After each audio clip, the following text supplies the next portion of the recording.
And a disturbing story out of Indiana where a convicted baby killer walks free 3 decades before his sentence was supposed to end. And to make matters worse, local prosecutors say they only found out because a stranger spotted the convict using a different name and a different gender. Newsmax crime correspondent Jason Mattera has this disturbing story. If it weren't for the defendant, this baby would be alive.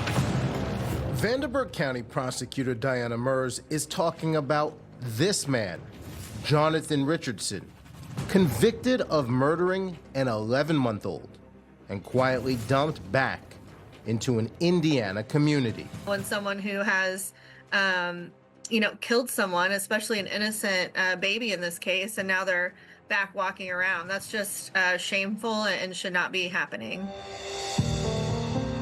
On September 12, 2001, Richardson was left alone with his infant stepdaughter. By the end of the day, she was dead. Some people came over and they started asking about the child. You know, you have a baby, where are they? Why can't we hear them? They couldn't hear her because, according to court records, the little girl had been strangled to death. He was ultimately convicted of murder and sentenced to 55 years. But 55 years didn't mean 55 years. Jonathan Richardson served less than half of that sentence. He was released in December of 2025. That's really concerning, and not only that, but we're not being notified of it, which is even worse.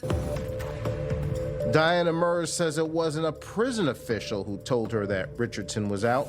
A concerned citizen did, spotting him in public in March. He was applying for a job, actually, at one of the businesses here. They were able to recognize him from his face. And while those face tattoos gave him away, something about Jonathan Richardson had changed. I immediately told law enforcement just to be on the lookout, especially if they give the name Autumn Cordeleone. Autumn Cordeleone.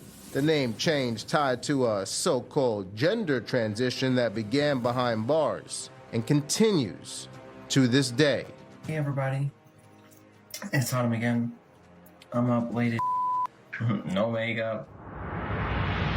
But Jonathan, or Autumn, makeup or no makeup, the Vanderburgh County prosecutor says sentences need to mean something again, particularly those convicted of something heinous, like taking the life of an 11-month-old baby girl. We need truth in sentencing, right? We need to know when we give someone a sentence in court, the judge gives them a sentence that's the time they're going to serve.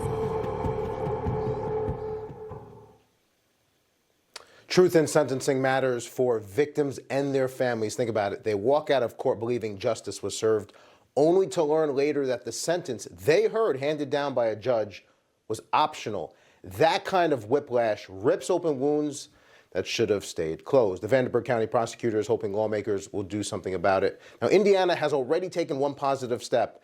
Starting in July, prison officials must notify local authorities before a violent felon is released back into their community. Mark, Charlotte? I think they ought to take a look at if they paid for that sex change operation. All right, thanks, Jason. Yeah, so disturbing. All right, Jason, thank you.